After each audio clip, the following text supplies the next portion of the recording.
नमस्कार दोस्तों, आज की वीडियो में हम लोग डिस्कस करेंगे एक जो हम लोग का सीरीज चल रहा था medical emergency series in dentistry medical emergency in dentistry series का। और एक टॉपिक बहुत ही अच्छा टॉपिक है हाइपरग्लाइसेमिक शॉक। इसके पहले हम डिस्कस करते हैं हाइपोग्लाइसेमिक शॉक, मतलब ब्लड में ग्लूकोज का लेवल कम हो जाने की वजह से बाई चांस कम हो जाने की वजह से बाई चांस कुछ शॉक कुछ हुआ तो कैसे हैंडल करेंगे। आज हम चलेंगे हाइपरग्लाइसेमिक शॉक, मतलब ग्लूकोज का लेवल अचानक से ज़्यादा होने के नाते जो प्रॉब्लम कॉम्प्लिकेशन आ सकता है बाई चांस पेशेंट को आपका क्लिनिक में हुआ, तो आप कैसे हैंडल कर सकते हैं, कैसे हम लोग क्या ट्रीटमेंट प्रोवाइड कर सकते हैं एज ए डेंटिस्ट, तो उसके बारे में जानेंगे। तो हाइपरग्लाइसेमिक शॉक मेनली क्या है, ब्लड में जो ग्लूकोज लेवल इंक्रीज हो जाता है। और क्यों होता है इसके पीछे वेरियस हम लोग पहले जानेंगे, क्लिनिकल फीचर्स क्या क्या होता है, उसके बाद जानेंगे रीजंस क्या क्या है, देन हम लोग क्या क्या ट्रीटमेंट प्रोवाइड करते हैं। 3 पार्ट्स में वीडियो डिवाइड होगा, तो एक एक करके धीरे धीरे जाएंगे। जस्ट बेसिक हम लोग जान लेंगे हाइपरग्लाइसेमिक शॉक मतलब हमारा ब्लड में ग्लूकोज का लेवल ज़्यादा हो गया, नॉर्मल जितना रेंज होता है। इसलिए हम लोग डायबिटीज़ जो होता है, हम लोग को ब्लड ग्लूकोज लेवल इंक्रीज करने की वजह से, इंक्रीज होने की वजह से क्या होता है, हम लोग जो कार्बोहाइड्रेट प्रोटीन फैट्स खाते हैं वो मेटाबोलाइज होकर ग्लूकोज वेरियस प्रोडक्ट्स में डिवाइड होता है। और ग्लूकोज हम लोग का बॉडी में हर एक सेल्स को एनर्जी प्रोवाइड करता है। लेकिन हर एक सेल के बाहर एक रिसेप्टर होता है जहाँ पे ग्लूकोज जाके वहाँ पे एनर्जाइज करता है। लेकिन ग्लूकोज को सेल में एंट्री होने के लिए चाहिए इंसुलिन, जो कि हमारे पैनक्रियास का बीटा आइलेट्स ऑफ लैंगरहैंस वहाँ पे बीटा सेल से सीक्रेट होता है। कभी कभी होता है इंसुलिन डेफिशिएंट की वजह से होता है, नहीं तो पैनक्रियाटाइटिस की वजह से पैनक्रियास में इन्फ्लेमेशन, पैनक्रियास कुछ इन्फ्लेमेशन के वेरियस रीजन होता है, धीरे धीरे एक करके जानेंगे। जिसकी वजह से ब्लड में अच्छे से जो ग्लूकोज है सेल के अंदर नहीं यूटिलाइज हो पा रहा है, जिसकी वजह से ब्लड में जो ग्लूकोज लेवल है कम नहीं हो रहा है, ज़्यादा होते होते एक टाइम में जाके नॉर्मल जो एवरेज रेंज होता है, नॉर्मल जो ब्लड ग्लूकोज रेंज कितना होता है, हम लोग का फास्टिंग के टाइम में 80 to 90 होता है। और खाने के बाद पोस्ट प्रेंडियल जिसको बोलते हैं पीपी बोलते हैं, नॉर्मल जिन लोगों का शुगर का टेस्ट होता है, ये लोग हम लोग डॉक्टर्स प्रेस्क्राइब करते हैं ये सब टेस्ट करने के लिए। रैपिड ब्लड ग्लूकोज टेस्ट होता है, उसका जो मेडिसिन आता है रैपिड ब्लड ग्लूकोज, हर एक इंसान का आज घर में ये वाला चीज़ रखना चाहिए, हर एक क्लिनिक में रखना चाहिए। जो रैपिडली हम जो ब्लड ग्लूकोज टेस्ट करते हैं, बहुत दिन पहले मैं इसका एक वीडियो बनाया था कैसे रैपिड ब्लड ग्लूकोज टेस्ट करते हैं, उसका लिंक दे दूंगा और डिवाइस का भी लिंक दे दूंगा, आप जाकर परचेस कर सकते हैं अमेजोन से, ठीक है। उस दोनों डिवाइस का लिंक दे दूंगा, दोनों नहीं, एक रैपिड ब्लड टेस्ट करने का। बाकी जहाँ पे हम लोग थे कि एक फास्टिंग होता है, फास्टिंग नॉर्मल 80 to 90 एवरेज होता है। बाकी 90 से ऊपर जब मतलब आपका प्री डायबिटिक कंडीशन है, 90 से फास्टिंग में पीपी में आप अगर 140 150 160 क्रॉस कर रहे हैं, डायबिटिक कंडीशन हो रहा है, तो अच्छा कुछ फिजिशियन को अच्छे मेडिकल मेडिसिन जो प्रैक्टिस करते हैं वहाँ पर दिखेगा, आपका एंटी डायबिटिक जो ट्रीटमेंट स्टार्ट कर देना चाहिए। तो मेनली हाइपरग्लाइसेमिक शॉक क्यों होता है, एक तो हम जान लें ब्लड में ग्लूकोज लेवल इंक्रीज हो रहा है, इसके लिए बाई चांस कुछ शॉक टाइप का हो गया, तो क्या क्या क्लिनिकल फीचर्स आप देख पाएंगे एक पेशेंट में, क्या क्या फीचर्स आप देख पाएंगे आपका क्लिनिक में बाई चांस ये चीज़ हुआ। तो मेनली 3 जो इंपॉर्टेंट चीज़ है, polydipsia, polyuria and polyphagia. Polydipsia का मतलब है एक्सेसिव थ्रस्ट, उनको पूरा ड्राइनेस हो जाएगा माउथ, और बार बार पानी पीने का एक टाइप ऑफ स्वभाव आप देख सकते हो, एक्सेसिव थ्रस्टनेस उन लोगों में आएंगे। देन पॉलीयूरिया, पानी पीने के साथ साथ बार बार यूरिनेशन के लिए वो लोग जाएंगे, बार बार टॉयलेट में जाएंगे, वॉशरूम में जाएंगे, पॉलीयूरिया एक कंडीशन देख सकते हैं। पॉलीफेजिया मतलब बहुत एक्सेसिव हंगर।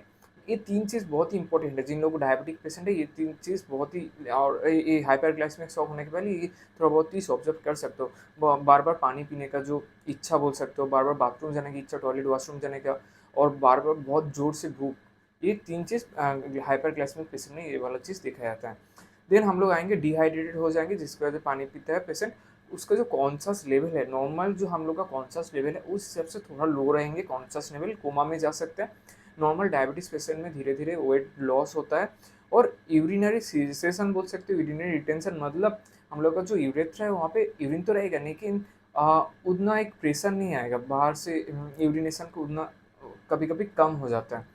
और नौसिया होगा, मतलब टेंडेंसी टू वोमिटिंग, और वोमिटिंग भी हो सकता है। देन लेथर्जी, वीकनेस, एक फैटिगनेस आएगा, उतना एक्टिव भी नहीं होगा जिसको दिखाया जाएगा ये वाला चीज़।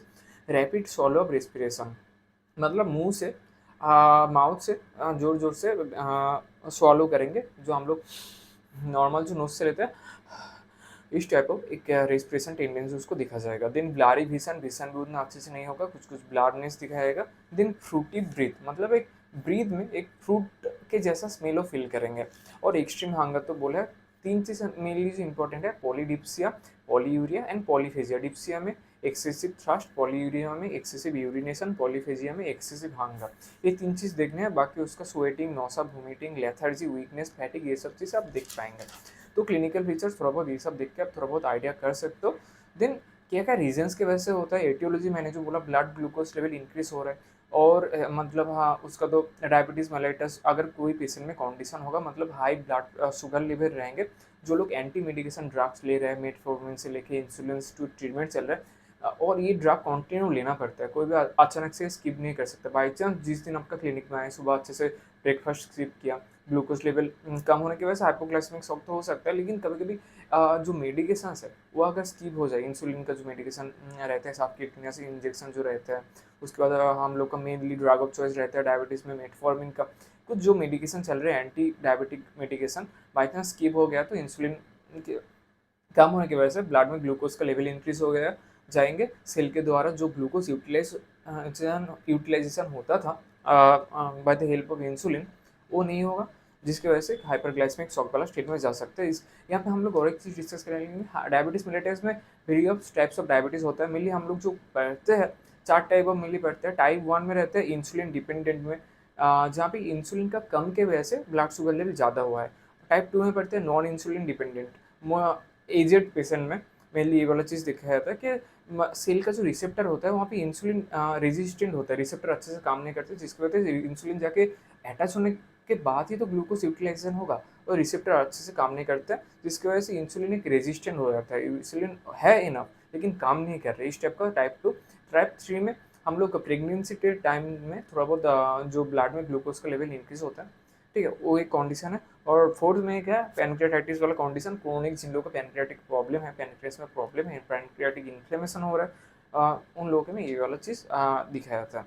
क्योंकि पैनक्रियास का वहाँ पे beta cells, islets of Langer है, वहाँ से इंसुलिन आता है, इंसुलिन हेल्प करता है हम लोग ग्लूकोज को हर एक सेल में यूटिलाइजेशन में हेल्प करता है। और इंसुलिन सीक्रेट नहीं होगा, पैनक्रियास अच्छा नहीं होगा, तो कैसे ब्लड ग्लूकोज लेवल कैसे सेल में द्वारा यूटिलाइज होगा, अच्छे से सेल एनर्जी नहीं पाएंगे, तो ये वाला चीज़ दिख पाएंगे। उसके बाद जाके उसको स्वेटिंग होगा, उसको फैटिग होगा, उसको लेथार्जी आएंगे, अच्छे से काम नहीं कर पाएंगे। तो ये कुछ इंपॉर्टेंट चीज़ है। तो रीजन 2 में आता है नॉट फॉलोइंग प्रॉपर डाइट, जिन लोगों का डायबिटिक ये सब कंडीशन है, प्रॉपर डाइट एक फॉलो करना पड़ता है। तो वो डाइट अगर अच्छे से आप मेंटेन नहीं कर पाएंगे, स्वीट्स थोड़ा कम खाना पड़ता है, ये सब के लिए थोड़ा बहुत कुछ मेंटेन टेंटेन करना पड़ता है, वो अगर थोड़ा एबनॉर्मल हो जाएगी, डाइट मेंटेन नहीं करेंगे, तो ये वाली चीज़ हो सकता है। Then not maintaining good lifestyle healthy lifestyle maintain करना बहुत ही एक इंपॉर्टेंट चीज़ है। तो डायबिटिक कंडीशन में जैसे कि थोड़ा बहुत मेंटेन करना पड़ता है, कुछ कुछ चीज़ आपको छोड़ना पड़ता है, कुछ कुछ चीज़ अडेप्ट करना पड़ता है। यहाँ पर अच्छे से लाइफस्टाइल मेंटेन नहीं करेंगे तो बाद में जाकर प्रॉब्लम हो सकता है।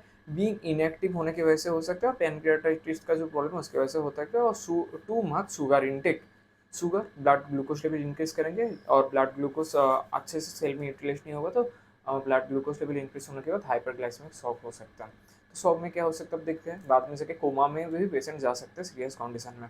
तो हम लोग का डेंटल क्लिनिक में और जान पहचान आसपास कहीं भी इस टाइप का कुछ कंडीशन हुआ तो हम लोग कैसे ट्रीट करेंगे। पहले तो उसको पूछना, आप डायबिटिक पेशेंट है कि नहीं,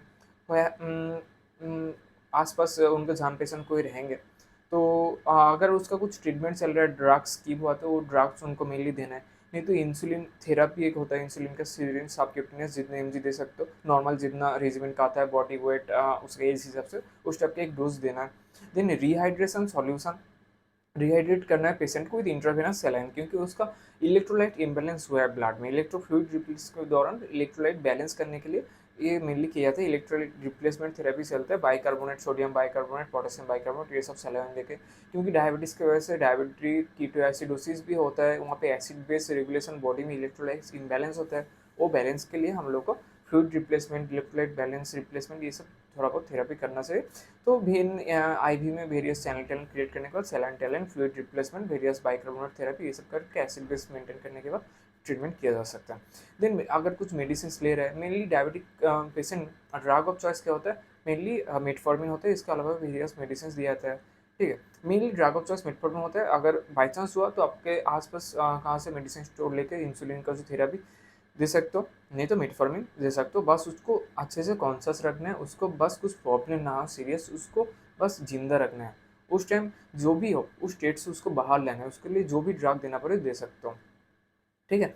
तो देन उसका थोड़ा नॉर्मल रेस्टिंग पोजीशन में रखना है और आपका नियर बाई को हॉस्पिटल, क्लिनिक, नर्सिंग होम के लिए आप एम्बुलेंस को कॉल कर देना है, क्योंकि जितना जल्दी से हॉस्पिटलाइज कंडीशन में 100% ऑक्सीजन सैचुरेशन में एक अच्छे इन्वायरमेंट में एक्सपीरियंस अच्छे इन्वायरमेंट में उसका ट्रीटमेंट स्टार्ट हो गया उतना अच्छा है आपके लिए भी, पेशेंट के लिए भी। तो ये मेन चीज़ें हम लोग डिस्कस किए थे इसके पहले। सीन को जो कि डेंटल क्लिनिक में बहुत सारे पेशेंट को हुआ था, इसके पहले हम लोग डिस्कस करेंगे, इसके बाद में अभी तक किए नहीं। एनाफाइलेटिक शॉक ये भी बहुत इंपॉर्टेंट चीज़ है। हम लोग कार्डियक अरेस्ट के बारे में डिस्कस किए थे, हार्ट फेलियर के बारे में डिस्कस किए थे। चैनल के अंदर से एक प्लेलिस्ट है मेडिकल इमरजेंसी डेंटिस्ट्री, देखिए नया नया चीज़ डिस्कवर कीजिए। और हर एक के पास एक डायबिटीज़ चेक करने के लिए जो रैपिड ब्लड ग्लूकोज जो मीटर आता है, 1 मीटर आता है, तो वो वाला हर किसी के पास रखना चाहिए। तो उसका लिंक मैं दे दूंगा, वहाँ पे आप अमेजोन से जाकर परचेस कर सकते हैं और इस प्लेलिस्ट में जाके इस सब के बारे में धीरे धीरे एक करके देख के नॉलेज गेन कर सकते हैं, थोड़ा नोट्स बना सकते हैं और चैनल के अंदर से नया नया वीडियो डिस्कवर कीजिए। और मेरा एक व्हाट्सएप में ग्रुप है, ग्रुप में ज्वाइन करने की रिक्वेस्ट करूँगा। मेरा जो पर्सनल व्हाट्सएप नंबर है कॉन्टैक्ट कर सकते हैं, कमेंट बॉक्स में, डिस्क्रिप्शन बॉक्स में नंबर सेट करने के बाद मुझे व्हाट्सएप में ज्वाइन कर सकते हैं, क्वेश्चन पूछ सकते हैं, कुछ भी क्वारी हो तो। बाकी कंसल्टेशन चाहिए, मैं एक डेंटल स्टूडेंट हूँ, डेंटिस्ट हूँ, कुछ भी क्वारी हो तो ऑनलाइन में मुझे डायरेक्ट क्वेश्चन कर सकते हैं, कमेंट बॉक्स में लिख सकते हैं, डायरेक्ट मेरा व्हाट्सएप नंबर पे कॉन्टैक्ट कर सकते हैं। ऑनलाइन में 1-to-1 कंसल्टेशन चाहिए वो भी मैं देता हूँ। तो आज का वीडियो मेरे लिए यही था गाइस, हाइपर ग्लाइसेमिक शॉक के बारे में। आज का वीडियो यहाँ पे खत्म करते हैं, मिलते हैं आपके साथ नेक्स्ट वीडियो में। नमस्कार।